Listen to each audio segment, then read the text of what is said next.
Let's work with some watercolor scrap papers for today. You can select any dimension and size that you want to paint on. I'm going ahead and spraying some amount of water on top of it. Load your brush with some royal blue and start adding the colors for your mountains. This is an absolute random way in which I am going right now. I really don't know how the whole painting is going to land up, but having a rough idea in my mind about how I want to progress with it. The lightest value would be my royal blue, and then I would add various colors like my ultramarine, Prussian blue, and indigo for the darkest value.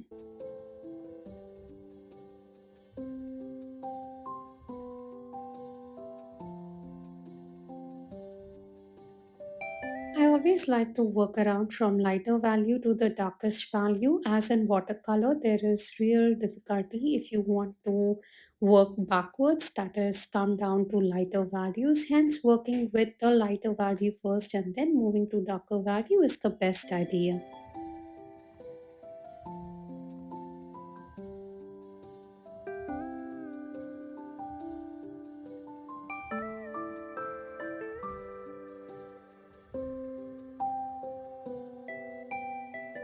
As I did spray the water, so some of the areas are more wet and some of the areas are absolutely white, just the way the paper is. So you can leave those spaces more in white. It's mountains and snowy mountains.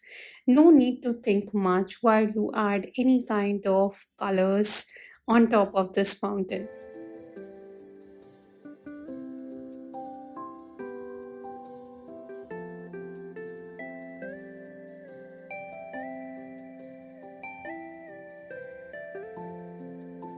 If you don't have the darkest value, which is indigo, you can also go ahead with Payne's gray, or else mix some amount of Prussian blue into your brown and get a dirty kind of a dark color like this to add onto the mountain area.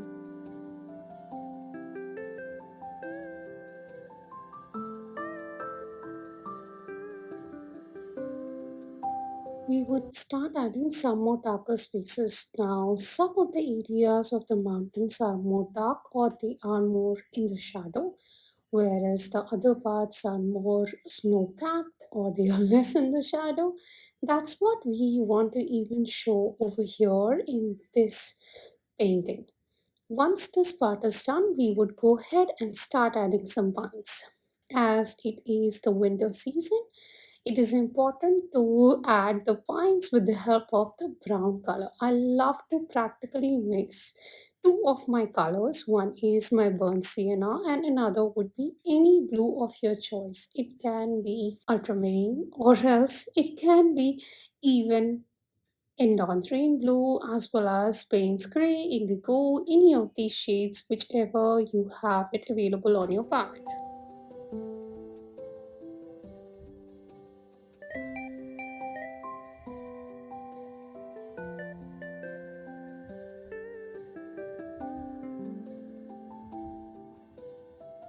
Let's add some more trees as trees are always good to go. It is wet right now, which is actually making my trees more blurred. I might have to go ahead and paint over it again. I'm going with my thinnest brush to do the same.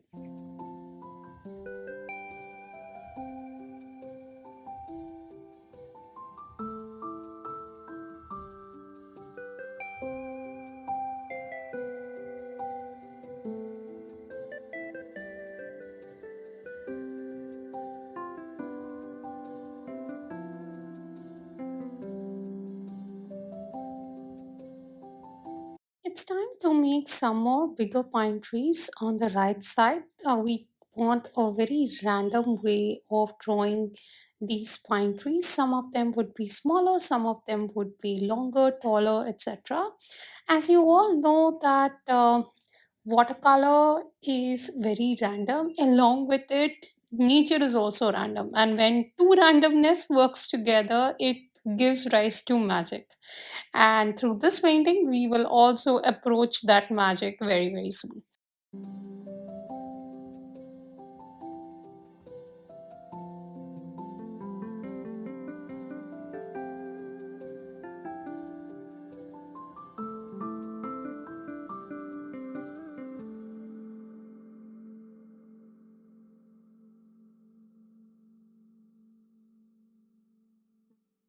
I will go ahead and add some darker dots here and there. It is something that I love to do always into my paintings. They become more blur as you continue to work around with your watercolors.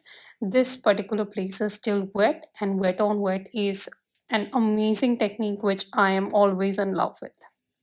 Okay, continue adding a few more, and once done, we have to work on the sky next. Sky would be absolutely simple. Just check that your mountains are already dried up. We will go ahead with ultramarine as well as some amount of Prussian blue or any other blue that's available with you. There is no need of going ahead and using only one type of blue for this part of the mountains. Go with any colors that you think works best or is available on your palette.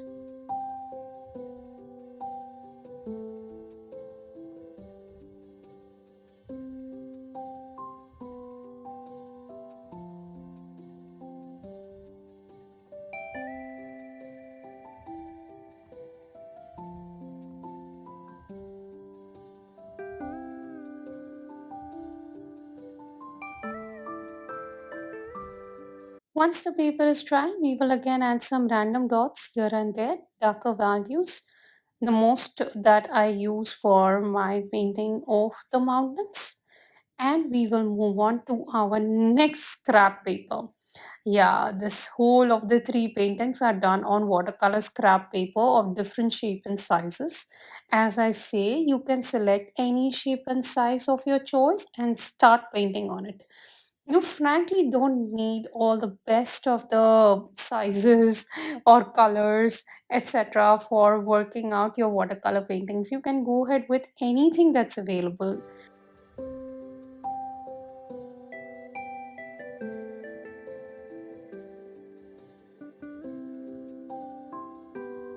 This particular one is a bit more rectangular, and I did go ahead and sketch a bit of my mountain.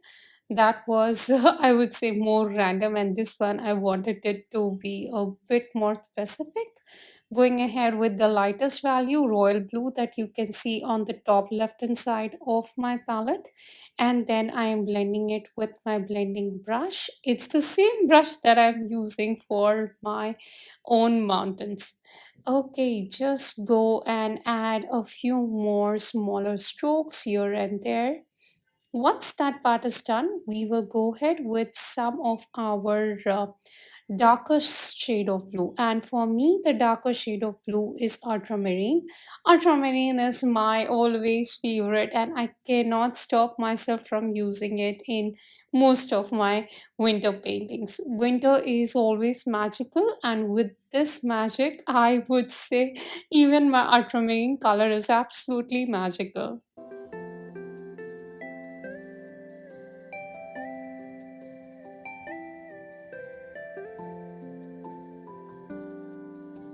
There is always a mix of, I would say, wet and dry that you observe. Some of the spaces are really wet and some of those spaces have dried up. I'm going ahead with my blending brush to make it more wet, and then would go ahead with some of my darker values again and apply it there.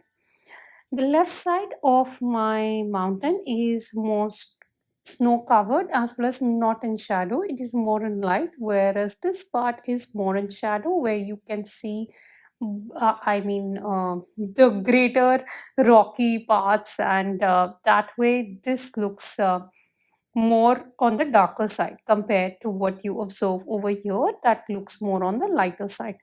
Again, the paper has dried off, so we have to use our blending brush to blend it a bit.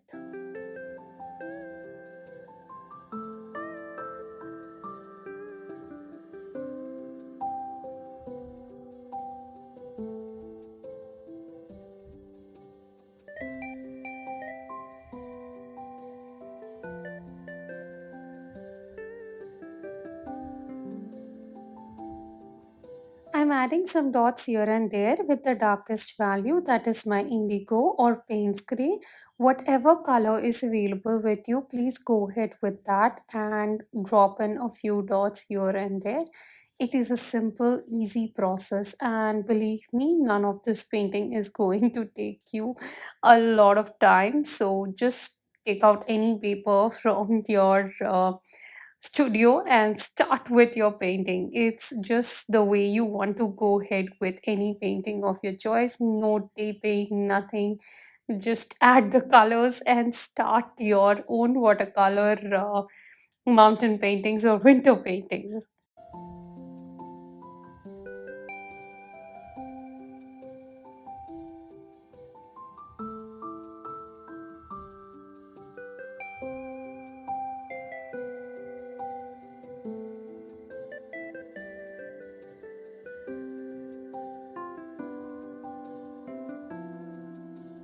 Some more blue for the bottom area, and then I will add some dry trees. You will see the dry trees because the winter season doesn't allow much of leaf to be seen, and we want to show the same through our painting. We are going to go ahead with a very thin brush for adding that dry tree. The sky is equally important, so going ahead with some of our blue, and this is the royal blue that I have been using from Senelier. You might have it by some other name in any of the other companies that you might be using. So, the pigments remain same, whereas the companies name it differently, and hence you should always go by the pigment name for choosing the colors that you want to work around with. Once you have added the sky, let's go ahead and add a very soft mountain for the background where we will not see much of snow thing. It is just a very simple blue mountain that you will see.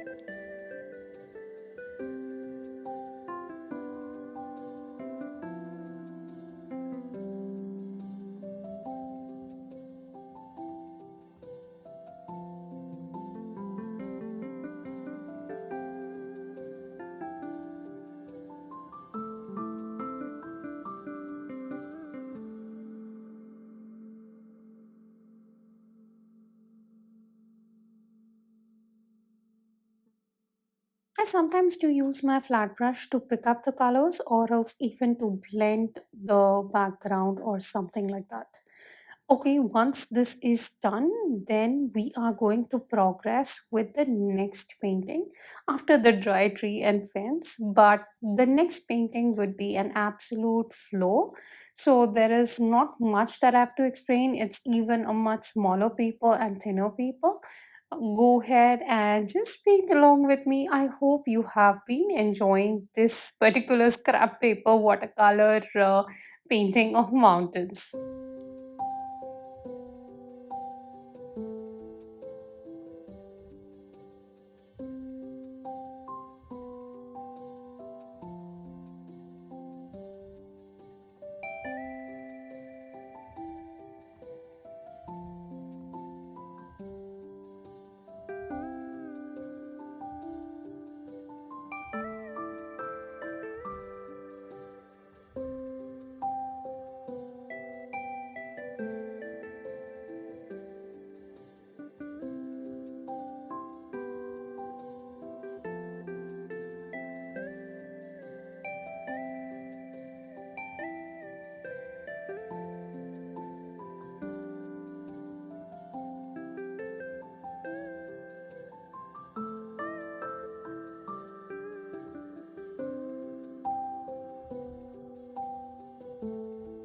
While you do the last one, I would like to give you a bit of update. I have recently gone through a wisdom tooth removal, because of which you cannot see me at the beginning of this whole of the video.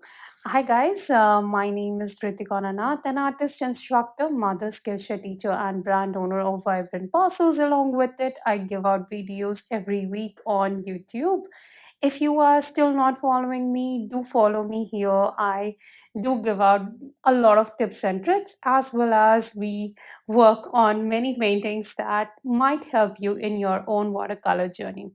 I do have the brand called as Vibrant Parcels, where we manufacture handmade sketchbook, artist grade paints, then brush roll, pouches, and much more. So you can always go ahead and check out my website www.vibrantparcels.com.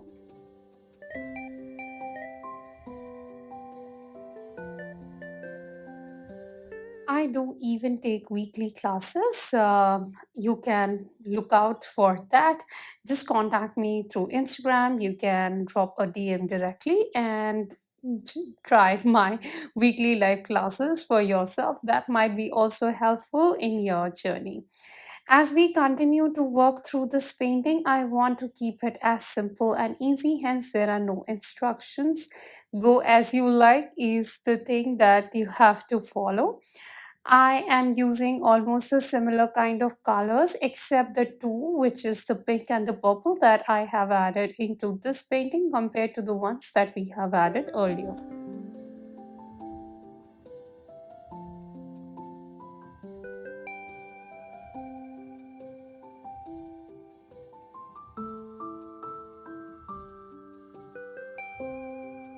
If you have any queries, drop in your comments. Let me know if you want to check out my classes for lifetime. I have the access on www.vibrantparcels.com under the courses section. For products, it's under the products section.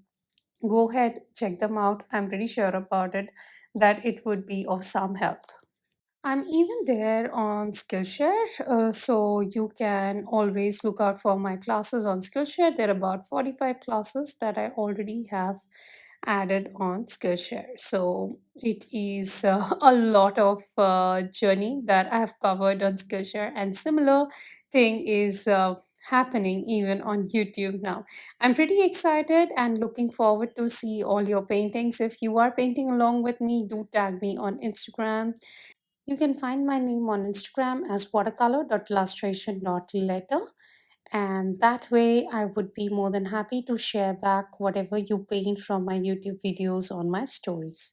Let's have a fun look at this painting, but before that, you need to allow this painting to dry off and then finally have a look at it.